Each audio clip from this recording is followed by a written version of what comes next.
Hey, everybody, it's time to ring out the old and ring in the new. Hello, everybody, it's 2023. Andy, another year has passed by, another year has begun. It's good to see you again. This is Two Legs, a Paul McCartney podcast. As you all know, we continue to be a Paul McCartney talk show about the one The and only, only the weekly. only weekly. There you go. Very important. And I'm Tom Hunyadi. You may know me from my other show, Talk More Talk, a solo Beatles video cast. And I'm joined by my partner in crime, my backers traveler. He is Andy Nichols. Andy, my friend, Happy New Year. Happy, Everything.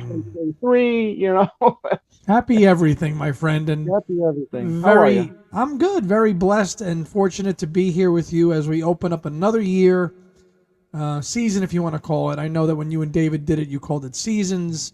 We just we hit It the wasn't ground my running. decision. What was that? I'm just teasing. Oh, If he's listening, he'll know. It's an I inside get it was his joke. thing or whatever, but we kind of hit the ground running in 2019, and we haven't stopped since. 3 years later now.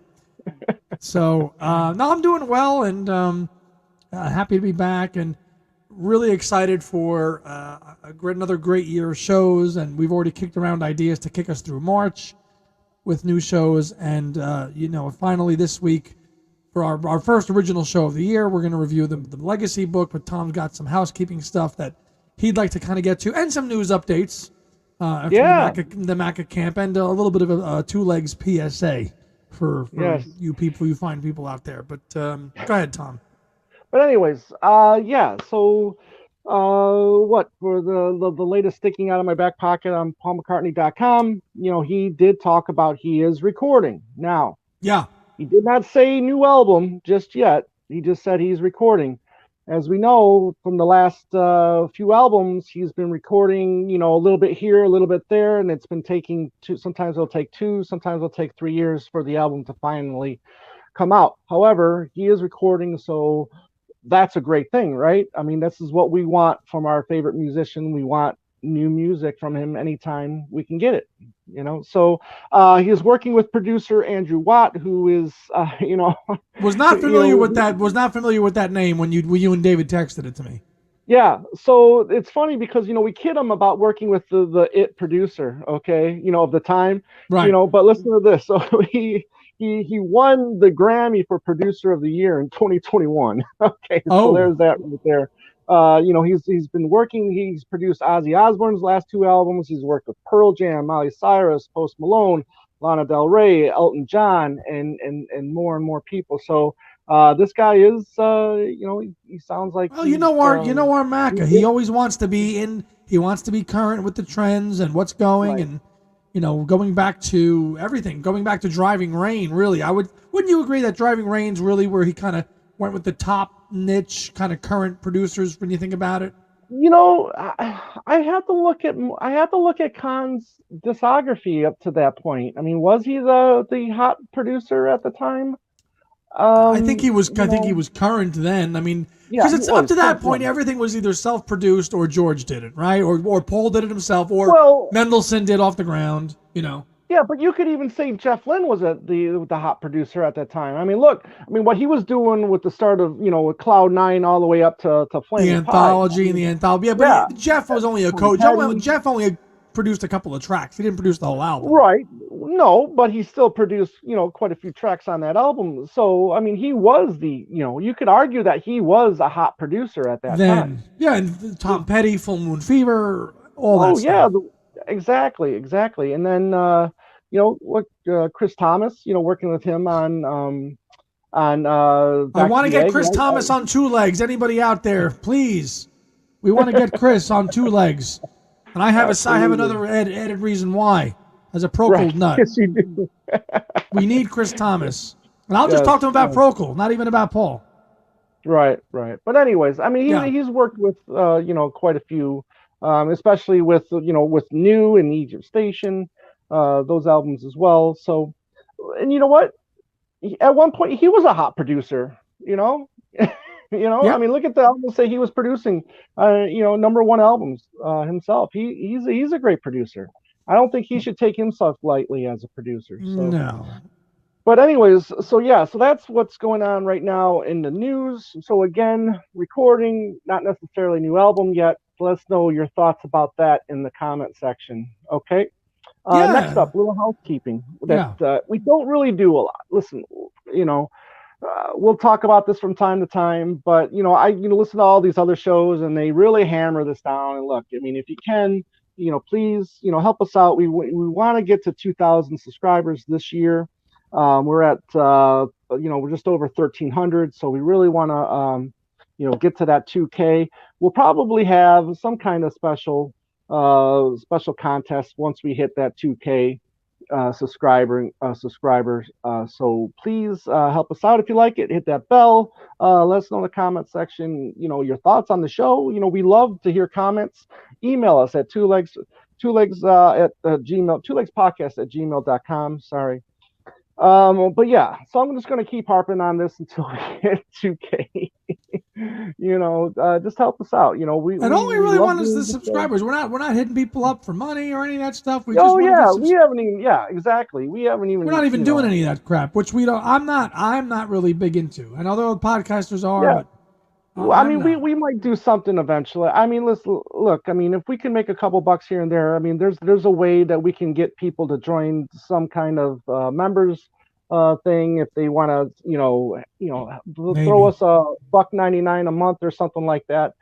We'll work something out like that too. But the thing is like when you go through things like that, you got to give people, incentives.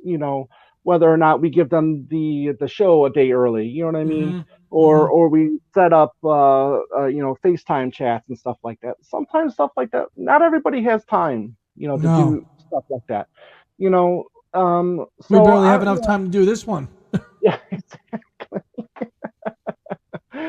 So would it be nice to get a couple bucks a month from people? Yes, it would. But then, what we have to do in order to get that, to give people incentives to I mean, sometimes it's not worth it, but we love you anyways. We love all the input that you guys give us. So thank you. 1,000%. So keep them coming. Now, that being said, I do want to say, here we go. Here we go. And listen, folks, this is coming from a place of respect, but he means what he says here. Exactly. And look, he's got to say it. He's got to say it. So go ahead. Listen, there's times where we will talk our feelings about a particular album. Okay. And sometimes you might not agree with our thoughts on that particular album. Okay. I'm not the biggest fan of Off the Ground, right? I've talked about this hundreds of times, but just because I'm not doesn't mean I'm going to shit on it nonstop. And why? Because I know that Off the Ground has a fan base, right? So I'm not going to, sit here and talk shit about an album that I'm not the biggest fan of while other people, like it. You with Pipes of Peace, right? We just did that, dropped that interview. And I want to thank everybody out there that chimed in with the name Simon Bates, who conducted that interview. Thank you very much, everybody. Thanp you. Because all we heard was Cy, and as two Yanks, we didn't really know. We're not privy. Right. We're not aware or hip on who the interviewers from the BBC in the '80s were, but you all did, and multiple people said Simon Bates. So thank you. Continue. So what I'm trying to say is if we hate or like an album that you disagree on, just in the comments, just tell us why you love it or why you hate it, and that's it. That's all we're doing here. I mean, okay. A couple of those people were just like ridiculous with and they wouldn't stop. And again, and as I said, as I replied to one of those people, according to you, that's your opinion, and I'm stating my opinion on the album. And if you don't like it, say I disagree. You got to act like a clown. Come on, that's just not going to happen. You can be positive while being negative. Of course. And that's how we people choose. And we've gotten comments like that, like saying, Andy, Tom, don't really agree with you, but love the show, blah blah blah. But when you get like that and you start like spewing hateful comments and really rude, and disrespectful comments, you're gone. You're gone, and that's it. And your comment will not be there, and it's going to be adios. So, listen, if you're going to be like that, the comment's not going to stay. Let me just reiterate, these people are few and far between. 99.9% of all of our comments have been awesome, so thank you for those. But small percentage. Yeah, exactly. And you can disagree with us all day long. And we want that. I mean, if you tell us in a respectful manner. That's all we want. Listen, I know holding an opinion about Pipes of Peace is widely unpopular amongst most people. I'm not most people, and I'm okay with that. Okay, it's why I do a weekly Paul McCartney podcast with my co-host in Phoenix. Okay, we're the exception to the rule. Mm-hmm. Okay, so yeah, and that's all I just wanted to get off my chest there. You can still be positive while being negative. Okay? Thank you for that public service announcement, Thomas and Yachty. Now, talking about being positive. Now, here we go. We're going to be talking about the McCartney Legacy, and which came out in December. I'm happy to see that our friends over in the UK are finally starting to they're starting to get it now. Finally, after a lengthy delay for whatever reason. Was there like some kind of some issue with the post over there, strike something like that? Let us know in the comment section if you're finally getting your book or if you're still waiting. Wasn't a power cut though, as we found out in the book.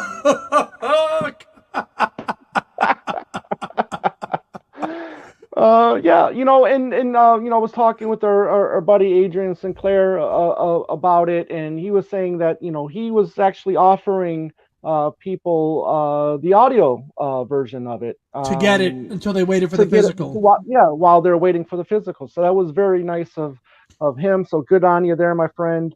Very nice of you. So did they read the audio version, or did they get somebody else to do the audio book? I want to say I think they got somebody. Don't quote me on that, but gotcha. We can get with Adrian on that and find out for sure. But yeah, I mean our friend Beatley Tone, he got the audio book while he was waiting. Yep. And the book, several people that are followers and fans of Two Legs have already said they got the book, they finished it. I think Susan got it. I think she finished it already. I remember her saying in a comment. I think a couple people have finished it already. Tom, you finished it about a month ago? Oh yeah. I finished it a couple days leading up to our interview. Yeah. Right. I finished it just a couple of days ago. I finished it before December. Did you? Yeah, because we interviewed them in late November. Right. We interviewed them the weekend of Thanksgiving. So yeah, you were done with it very quickly. It very quickly. I just finished it, and man, I mean, obviously there's pages and pages of footnotes which are very detailed and very orientated, and I didn't read every footnote. Did you? I think I did.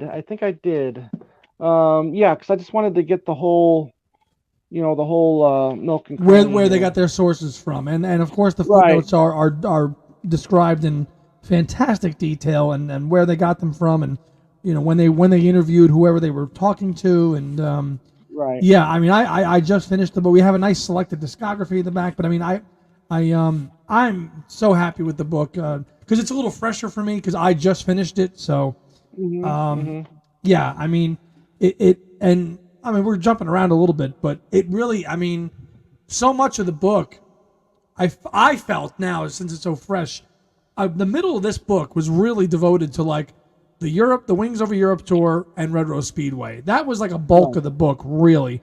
And then Band on the Run, the recording of the Band on the Run was just, I was expecting, I texted Tom this, I said, wait a minute, I only got about less than 100 pages left, and that's all there is to Band on the Run. And he goes, wait, you'll see. Band on the Run was done very, very quickly, and he was right. Yeah. So before we continue, I mean, what are some of because I've seen a few people say, why couldn't it just be like a recording sessions book? Okay. Maybe something like Lewison's book or 8 Arms to Hold You or even Luca's book, right? The McCartney Luca's book, sure. Recording sessions. And we talked to them about that, right? And you need the story to go along with You need these both. sessions. I mean, his personal life is so interweaving with these recording sessions that it wouldn't necessarily make sense. Because there were reasons why, there were reasons that Paul had in his personal life for choosing certain recording sessions or certain recording locations or certain personnel. So you couldn't, as they told us in our interview, and as they said at the book launch, you cannot separate the two. You cannot separate the two. And Paul does a very good job of separating professional life and personal life, but in the context of his recording career, it can't be done. And they realized that, and they said, if you read the book, this was a project started by Adrian Sinclair as a sessionography in a Lewison type style book. And then quickly, and then that's when Chip was still on board. And then, obviously Allan got on board and it took on more of a biography and a sessionography. So you really get the best of both worlds with this. Exactly. And that's what, one of the things I really appreciate about the book is that, you don't have to read 20 different books here, because what do you get in here? I mean, you're getting a bio, right? You're getting court cases, right? You're getting tour information. You're getting vacation information. Something like this is all in one book. It's 700 plus pages on 69 to 73, where we'll have books over here, right? In our other Paul books, right? That are 700 pages, and that's his whole Career. life. It's supposed to be his whole life. Well, but including the Beatles too, right? Yeah, exactly. So it's the attention to detail is what I'm trying to it's off the charts. And listen, Tom and I consider ourselves like McCartney scholars, and I got to tell you, the attention to detail, the interviews that they conducted, the quotes they got from people like John Morris and Vincent Romeo. These are names and people that worked closely with Paul, who were at one point in time were his business associates and business partners. I never heard of any of those people at all. And I consider myself like, cut me open. I'm diehard Paul. I never heard any of those names. So that tells you the level of research they went into. Who was Paul? How did MPL start? It was a small office, and, it was very, very, very grassroots. It was a very grassroots operation when Paul started out. Not very profitable at the beginning either. No, much to the dismay of the members of Wings, which is an ongoing theme repeated in the book. Right. Yes, and we'll get to that in a little bit too. Real-time quotes. This is, again... Well, without foretelling, without foreknowledge. Right. Exactly. This isn't Paul now looking back. No, they dug... Yeah. Yeah. Go ahead. It's all current. It's not current. It's all contemporary quotes. So if they're quoting Paul in 1972 on a tour, they're taking it from there. They're not taking it from a 1986 interview or a current. It's everything that they got was from a primary source material aspect, whether that was an interview with a personal, somebody involved, or something that he said. It was quoted in a magazine or an article or in a newspaper. That's where they're pulling it from. So if Paul was quoted, on a Wings, one of those Wings University concert tours, then they're going to pull that, and they did their research and they found the archives and they reproduced it. So it's true and it's honest. Yeah. So let's go. I mean, they'll start with you. I mean, talk about your few of your high points on the book. What were some of the parts that you really stood out for you? Well, as they mentioned, again, interviewing the authors of the book obviously helped me a little bit with a little insight. Right. But and they said this to us, was the impact that Denny and Monique Sywell had on this project. It's pretty evident as you read through the book, the journals that Denny and Monique Sywell kept was the crown jewel of this first installment because it was so documented, their travels, what they did, when they did it, incidents that happened, things like that. To me, right off the bat, is that the Denny Sywell factor in the Paul McCartney story in this volume is like the main, is the home run, because without his attention to detail, I don't think you have as much legs, 2 legs or 3 legs to go with it. The Denny Sywell, but they told us that. The stuff with the incidents of the what happened with the touring and the management stuff, and how things came to be in terms of record and the attention to detail with the recording sessions, the recording sessions for Ram, and who was going to pay for it, and where the studio was really concerned about these recording sessions for Ram and things like that. I mean, things like that. You're not reading that in your average McCartney biography at all. This is a minutia times 10. Times 10. I mean, engineers and everything from the players where the studios were booked, and the role that the Eastmans played in getting McCartney to record in New York, and then eventually how about the Chicago producer James William Guccero being involved with Ram at some point and then walking away? Never knew that. Yeah. Never knew that at all. I knew that he had a small part. I just never knew why, it ended the way it did, Yeah. So, but yeah, and then the same thing with Glenn Johns. I mean, the luck, he had no luck, really. Here he is coming in with these producers, very well-known producers, right? Or successful, I should say, and say, hey, look, you just treat me as a member of the band, right? And then a couple of weeks later, no more producer. Right, because as much as and Allan and Adrian touch on this in the book, as much as he wanted that aesthetic to be pushed, I'm just a member of the band, that just was never going to work. It just was never going to work. Because you look in the mirror and you realize you're Paul McCartney, and then you have all that success prior to what you're doing at that moment. How do you deal with that? How do you compete? How? You can chalk a lot of this up to early 1970s, late 60s, post, hippie. Hey, we're going to just be a band and we're all going to be the same and, we're all going to be equal. And it just was never going to really work out that way. And I think they gave us a heads up that really starting at the end of 73 into 74, when the next incarnation of Wings gets together, that's when contracts and things get a little bit more formal, when Jimmy McCulloch comes into the band, and then Jeff Britton obviously comes in and then leaves, and then Joe English comes in. But and Denny Lane obviously is the constant. But that it was very, what were they getting? They were getting 70 pounds a week, right? As they talked about in the book, they were getting 70 pounds a week, which, Denny Seiwell was like, "Oh, I can make more than that as a top session drummer in New York. What am I doing?" You can make that in one. You can make more than that in one session, 3-hour session.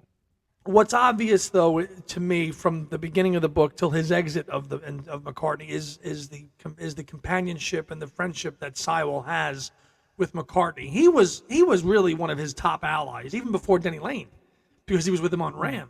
So I think obviously his exit from the picture really devastated Paul, more so than Henry. I think so. Yeah, I would agree with that. Absolutely. He had already built up a 3-year working relationship with Denny at that point in time. Yeah, I mean, he comes into the picture when the Ram sessions in 1970 in the spring, when the Paul's in New York, and then leaves in the summer of 73. So that's 3 years, man. That's a lot of material. That's Ram. That's the beginning of Wings, the singles, the European tour, the 3 singles in 72, the European tour in 72, James Paul McCartney, the Wings, 3 tours. The Wings over, and then the Wings over, the tour of Britain in 73. Yep.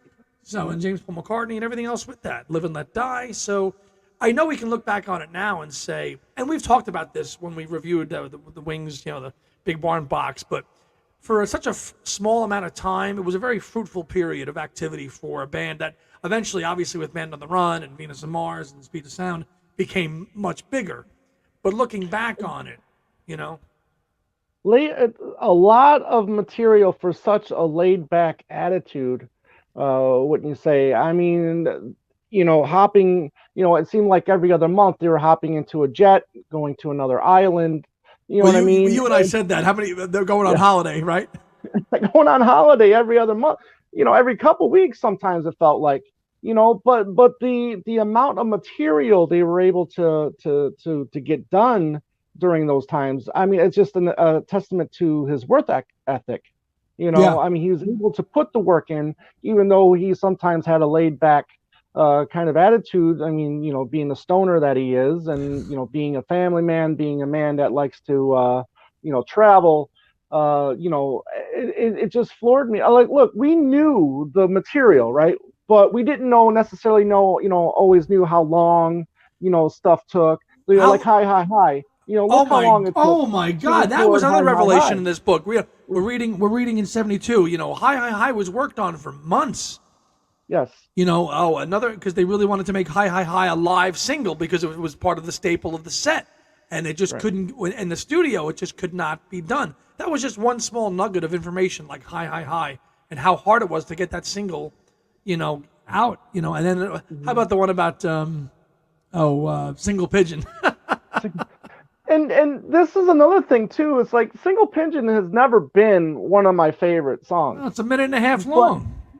But reading this, reading the sessions, I come to have a new appreciation for it. I mean, I'm still not going to put it in the, the upper tier McCartney, but reading the material, reading what went into each track, made me appreciate the tracks even more. You know what I mean? Reading the chord progressions, right? Reading who played on what. I really, as somebody who's not a musician, but some of that lingo is lost on me. I have basic musical knowledge of certain notes, but I got to say, and I don't know if that was Adrian or probably I think it might have been Allan writing about the chord progression and the structure of the songs, right?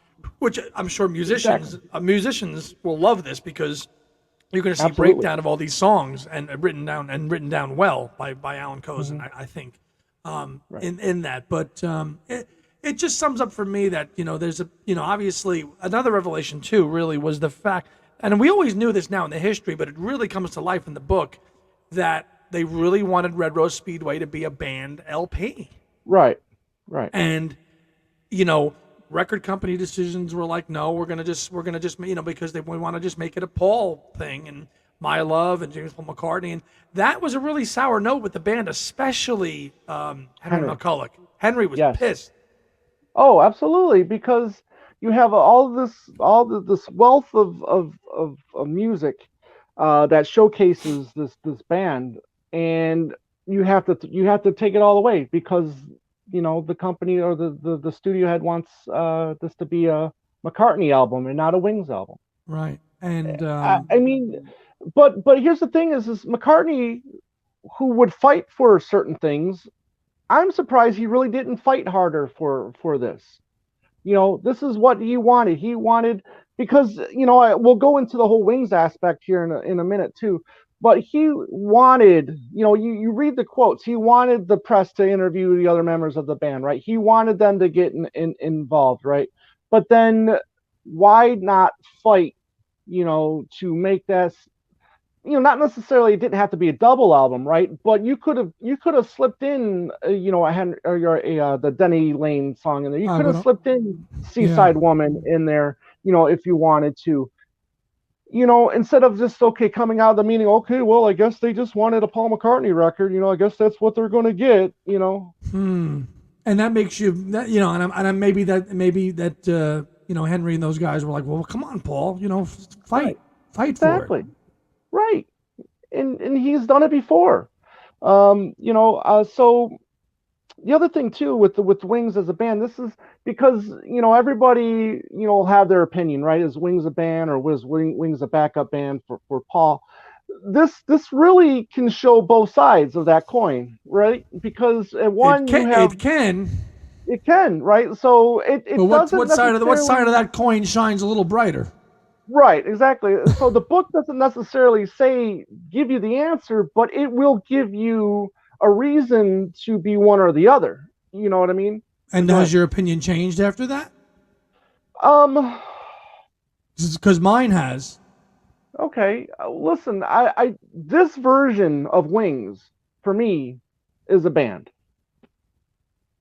The 71 to 73. Yeah, I think this was. I think it's close. A band. I think it's a band in name. Hey, we're in a band. Come look at us. But we're not really a band. I think for touring and for optics, they were a band.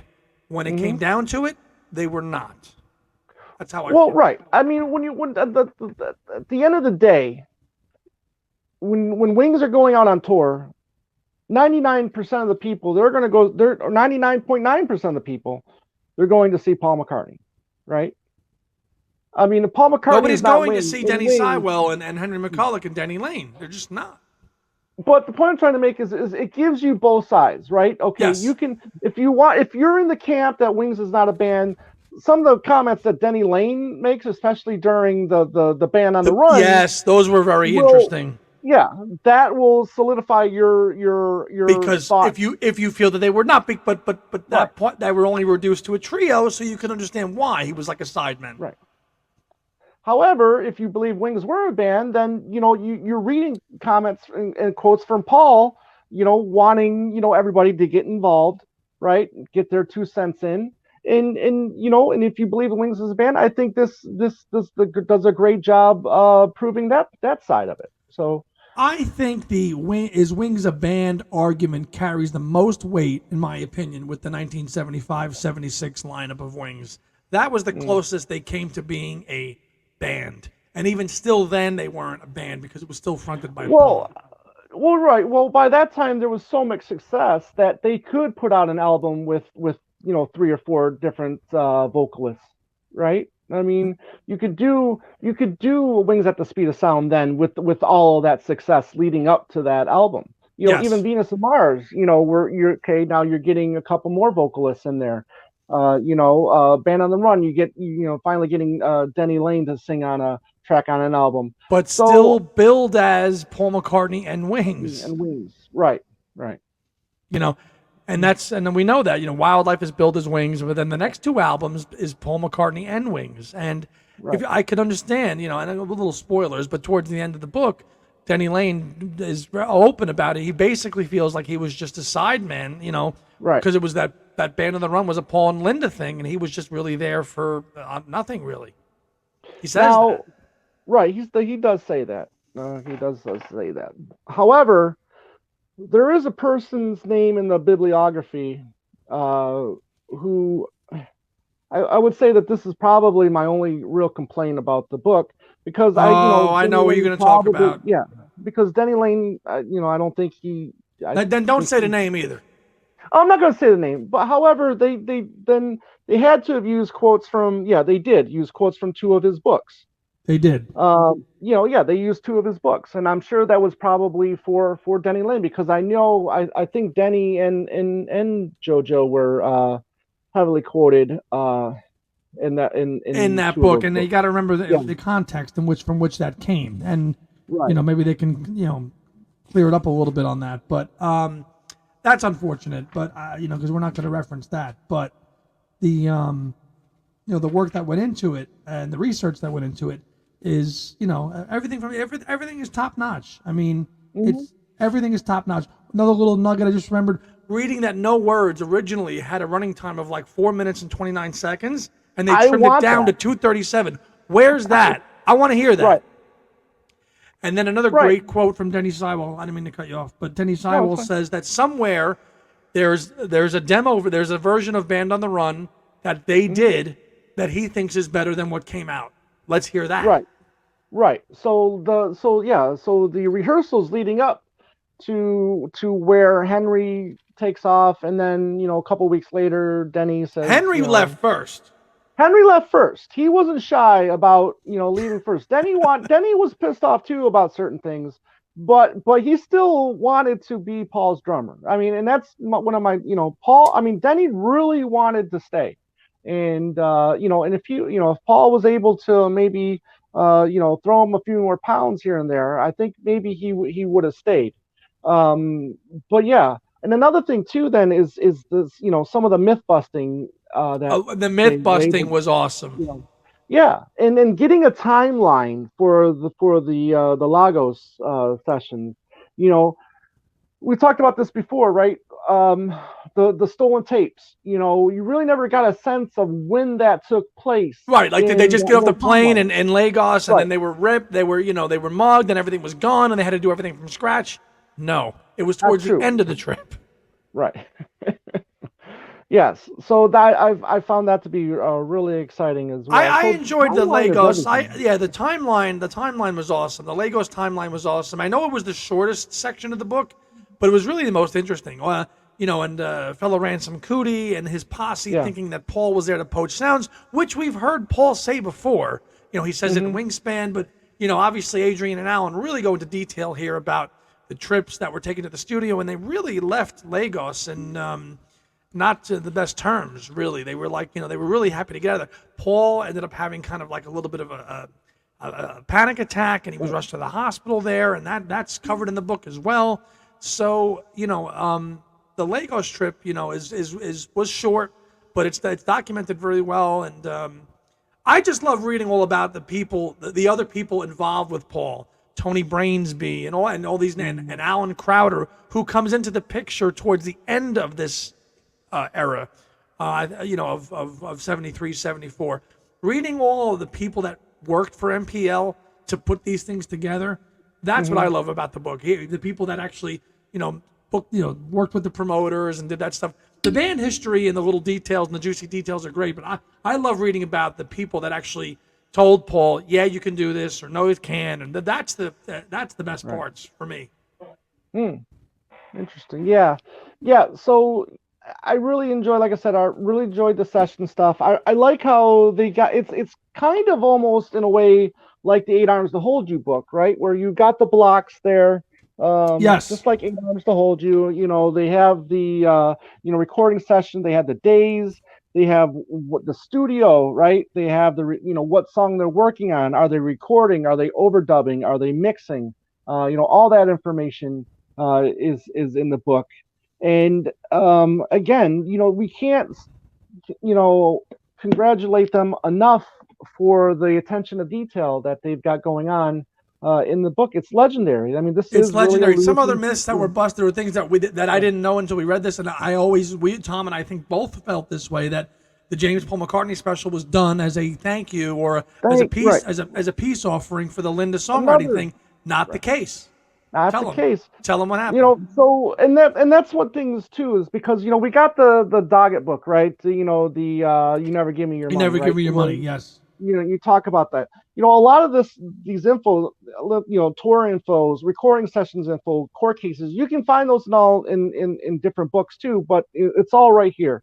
So, Mr. Lou Grade, he doesn't believe, Linda McCartney is a writer, right? So they get he sues them. Paul wants a bigger chunk of the pie. So, with Linda as a co-writer, they get more of a bigger chunk of the pie. So, they settle out of court, and you think it's, they settle out of court for the Paul McCartney special, when in fact, no, they settle out of court for him to signing a contract extending the contract. But we always thought, Lore always said it was we're going to just do this TV special, to kind of squash the we don't think Linda's a songwriter thing, and that is not the case. And things like that, we can are just a gem to read about in this book. And that I don't really think that the members of Wings really enjoyed doing that special at all. Well, what didn't they like? They didn't like doing that. They didn't like doing the Bruce McMahon stuff. They definitely didn't like doing Mary Had a Little Lamb. No. The 20 videos that went with it. A couple of things that I love. First of all, I love how they always talk about how Paul ends the year up in Merseyside for New Year's at his dad's house. And another story was, how about the fight that Henry McCulloch and his old lady had outside of Paul's house on New Year's? The things like that, you're just not going to read anywhere else at all. The things like that are just like, wow, So, here's a guy that's just trying to put a band together, and he's got, people that are just, because, you're in a band, but you've got life going on. You got marriages, kids being born. Denny and JoJo have a kid, and that's a whole other saga as well that's covered in the book. They didn't think Paul and Linda, appreciated it. Paul's dislike for Joe. I mean, listen, he did not want her around. Linda did not want her around. No. And they write in the book, JoJo was a McCartney freak. She wanted to be with Paul, and yes. It's there in the book, And Linda knows that. Jose Feliciano story about the power cut, which was awesome, which led to how a power cut was written. we got a little more clarification on Picasso's last words, which is a story that we know, but it went into a little more detail this time around with Dustin Hoffman. Yeah. So all again, the detail in the just the recording session stuff alone, I think is worth the price of admission. But it's and then everything else is just a cherry on top. Yeah, and really. you're learning the names of these songs as they were working titles. Like 1985 was known as Piano Thing. Right. Things like that. Like because that's what it was written. That's what it was known. That's what it was known as. And then they're telling you when Paul changed the name of the song to this. Right. Mrs. Vanderbilt was actually Mrs. Vanderbilt. So with the R, I mean, it is kind of almost right. Paul getting in touch with Tony Visconti to do all the orchestration on the songs on Band on the Run, and then kind of really just. And he had 3 days or something like that. In 3 days to come in and do all the orchestration for Band on the Run, and the session work and how they added Billy Brass on Jet, and how he got Howie Casey back involved. These are all the little things you read about in the book. I just assumed that Band on the Run would have been a lot more involved, but you know what? They went to Lagos in the summer of '73, and as they talk about, probably a lot of Paul was like, I want to finish this album and be like, look, screw you guys, I'm putting this out, and this is going to be great. And by the end of the year, the album's out. Right. Yeah, and I like how Ram took forever. Seemed like it took forever, right? And so did Red Bull Speedway. Yeah, but it was kind of like one after the other. Ram took a long time. Wildlife didn't take as long. The recording sessions. But there were some delays. And stuff like that. But there were delays in Wildlife getting shipped, as we learned in the book. It didn't. It was supposed to come out like in November, and then it didn't come out until December. Continue. But then, then Red Rose Speedway took it. It seemed like that. I mean, it seemed like that was 500 pages right there. Red Rose Speedway felt like it took the longest. It really did. Right. And then getting in the Band on the Run, and then that was, we get the introduction of Jimmy McCullough in the book, right? Because the end, and hinting how he's going to invite him to work on the McGear sessions for his brother, starting in January. Exactly. And how about there was another. There was another guy, Henry Lutton, I think the guy's name was, the other drummer that was working with, I think the guy's name was Lutton. Maybe. Who was working with, and he was going to, because this was after Denny had quit, and Paul was already kind of maybe auditioning the next 2 guys of Wings. I think the guy's name was Lutton, Henry Lutton, or something. Lutton was the last name, and he obviously ended up going somewhere else, and then Jimmy obviously hangs around and gets the gig. But they had gone to see Jimmy McCulloch play. And they talk about that. They went to go see him play, I think, at the Rainbow.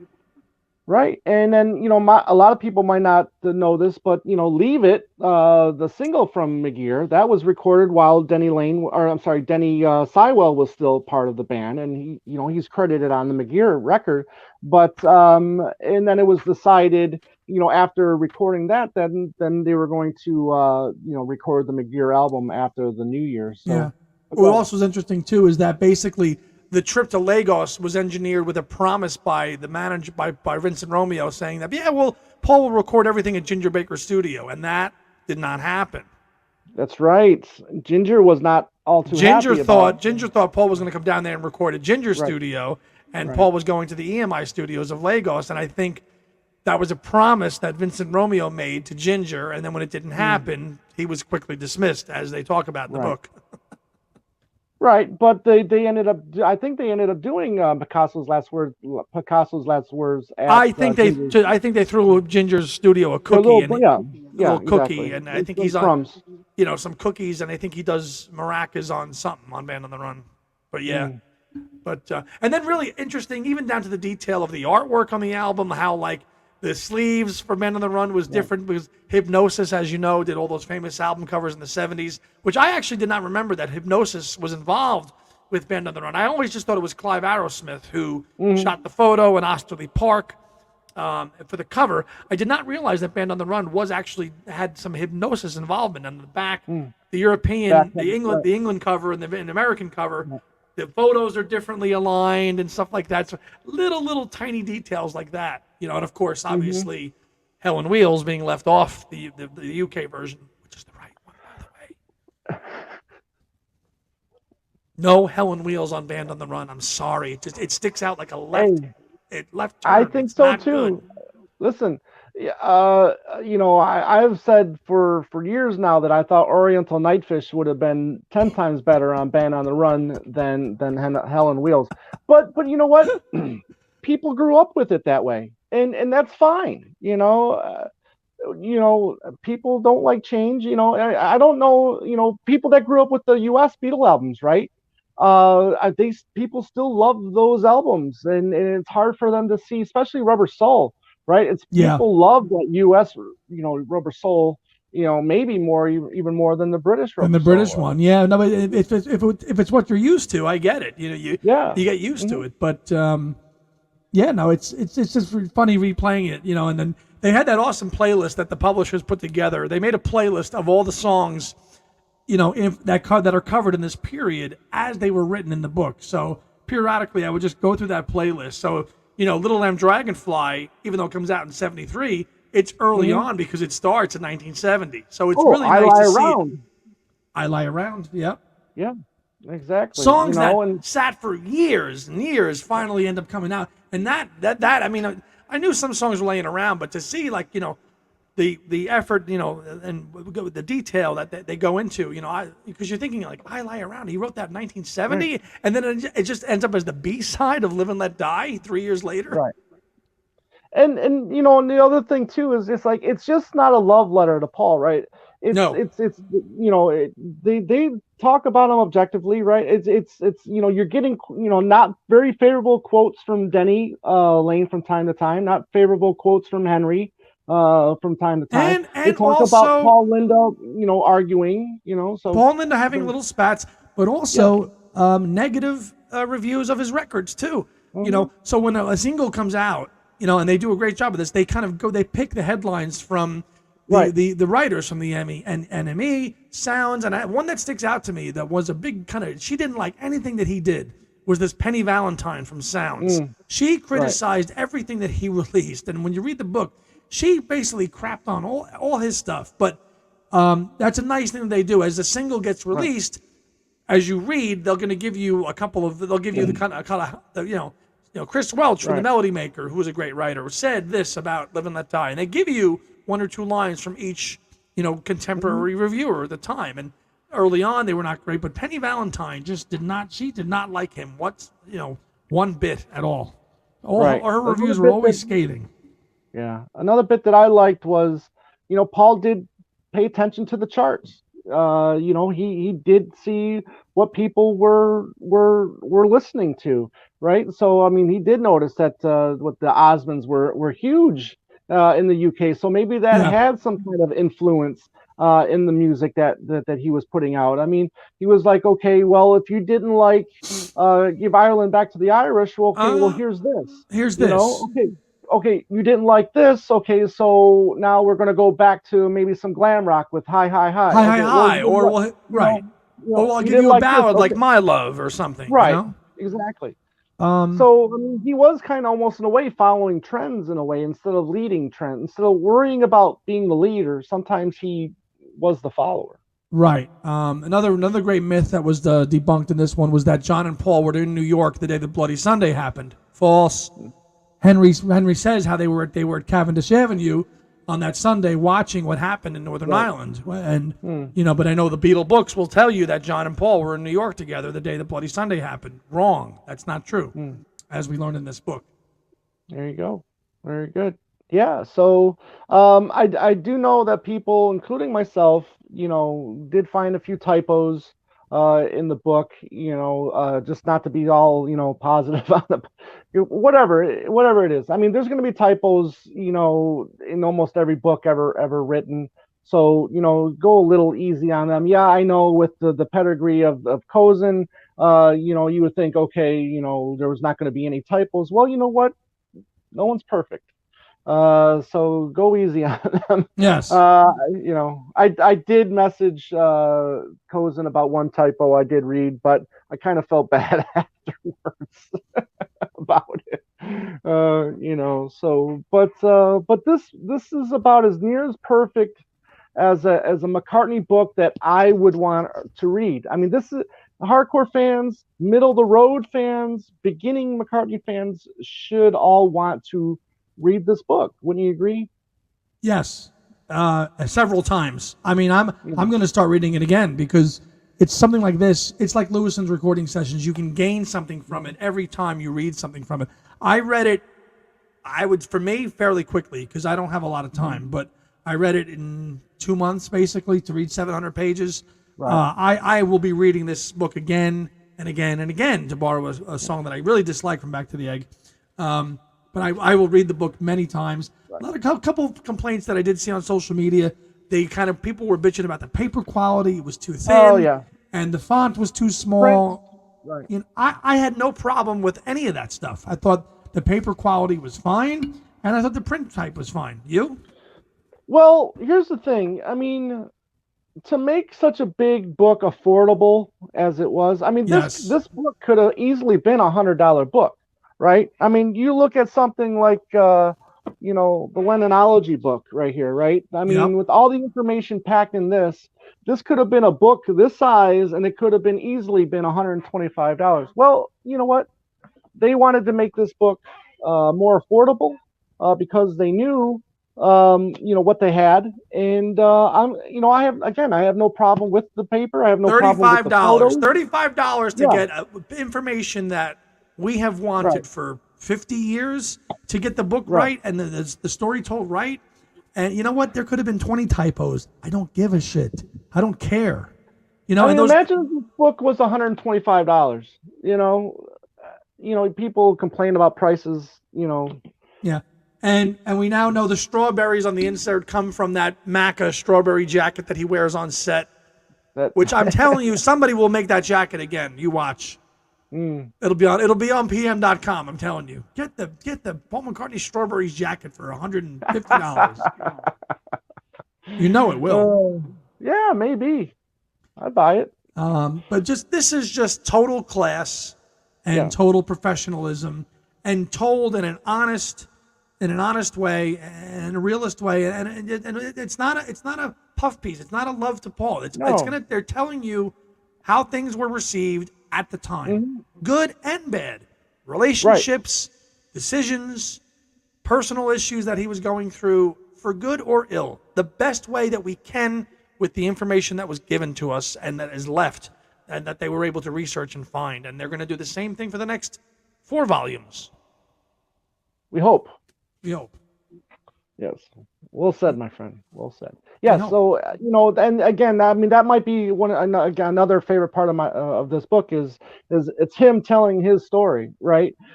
Just like, when you got the Imagine Lennon book, Imagine John Lennon book. I mean, it's all full of his quotes. It's him telling his own story, from quotes in real time. For me, very important for this book. So. But in the comment section, let us know. Did you get the book? Do you have it? Are you reading it? Where are you in the book? What are your thoughts on the book? Do you think they covered things? Do you think there's something you thought they didn't cover? Let us tell us what your thoughts on the book. We want to hear them. And yeah, Andy, I think that's going to wrap it. And then our contest winners, I know that one got them, and Bill Ruff, hang in there. I'm going to get yours to you. I have been swamped, but I will get yours in the mail. I know that our other contest winner got his in the mail. Yes. Bill, hang in there. I will get it out to you this week. I promise. I know we've been back and forth on email. Hang in there. I will get the book to you this week. I promise. So I'm sorry about that, but I know you're probably cool with that. But thank you for your patience. And let us know. I know some people have probably already read this book, and if you're still reading it, or what are you up to? And I'm going to start reading it again. Great idea. I think that's a wonderful idea. Okay, so Andy, you got anything coming up you want to talk about? Not really, man. I will have some new content eventually on Andy's Music Vault, the other leg, at some point. But things are a little bit busy for me right now. So my free time is for 2 legs, and then that's it right now.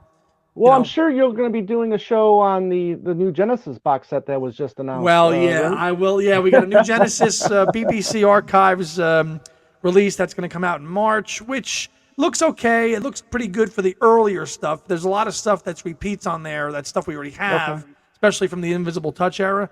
but the early stuff from the 70s and is going to be pretty good. And yeah, I'll probably do something on that at some point. And but it's for me, it's Two Legs is the priority, and I'll get some content down there eventually again at some point. But we just keep on keeping on, and before you know it, we're going to be planning for the fest in a few months. Yeah, that's right.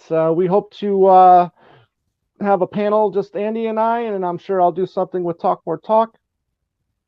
And yeah, you'll see us there again. We're probably going to get a table, and we'll talk. Split it with our good friend the Queen, and we'll be there. We're going to probably have some maybe get some two legs merch with some people possibly. Right. We're working on those details right now, but we'll be there, and we'd like to maybe go live from our table as well. So Tom will be here in New Jersey, and it'll be here before you know it, brother. Oh, absolutely. Looking forward to it. I just hope we're not going to have any of those stinking delay issues, all these plane issues. No, I don't. I think you're good. I think you're good on that. Okay. I think you'll be good, brother. But looking forward to seeing all our Beatle people again in person, Joe Mayo and Matt Street, and right? Robert absolutely. S. and everybody that we've connected with over the last year, and maybe we can make it more of a regular thing for us East Coasters. I know you're not there yet, but you will be one day. Yeah, well, maybe we'll see. For my other show, Talk More Talk, we posted our first episode of the new year. We did I guess you can say missing John Lennon songs that weren't released during his lifetime. So we're talking about songs, maybe something.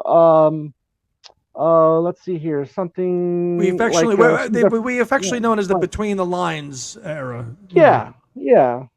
Something about That's the Way the World Is, which morphed into Real Love. Yep. Songs like that. I tell you what, because this is an area I really didn't go into, bootlegs and stuff like that. Sally and Billy. Sally and Billy was an amazing song. Memories, Solitude, which ended up morphing into I'm Losing You.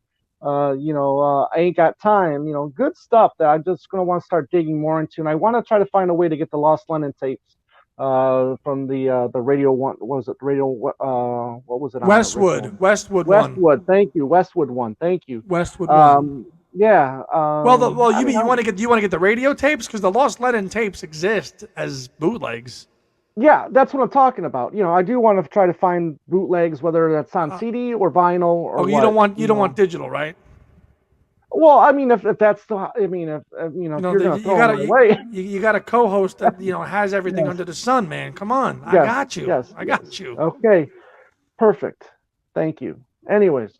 So that was the last episode. So that was your most newest. You guys did the Lost Lennon stuff. Yes. For your first new episode of Talk More Talk. What's next on the horizon after that? What is your next show planned out yet? Or? Well, I mean, we're looking to get Adrian and Allan on the show, or one or both. We're working on that right now. We're talking about ideas for the fest as well. So we're going to be busy like we were last year. And that was a great time. I tell you, I had a blast. And I'm crossover episodes, baby. Crossover. Yeah. We'll see what we can do. So everybody out there, thank you very much again. Please subscribe to the channel. I'm just going to keep harping on it until we hit that 2K goal. But hit that bell, hit the like, whatever, all that stuff. All our fans on the audio side of it, thank you. We really appreciate you guys checking out on the audio side of it. You can find us on Instagram, Twitter, and Facebook at Two Legs Podcast. You can email us at twolegspodcast@gmail.com. There's the website, twolegspodcast.com. And I think that's everything. We got a lot of exciting shows. Well, I mean, we've already got until mid-April. We're planning stuff, left and right. Yeah, exactly. It's crazy because just when you think you might not have any more ideas, just like 50 of them pop up. You know what I mean? It's never ending. And Kyle Hand, we're gonna do that. We're gonna do that show, Kyle. Yep. Yes. Thank you. Yes, I know. The fellows at Things We Said Today did it, but it's been enough time in between that to where we're going to tackle that as well. So be on the lookout for that. Anyways, again, everybody out there, thank you. And as always, have a great day and a beautiful night. Take care. Go Giants. Brady.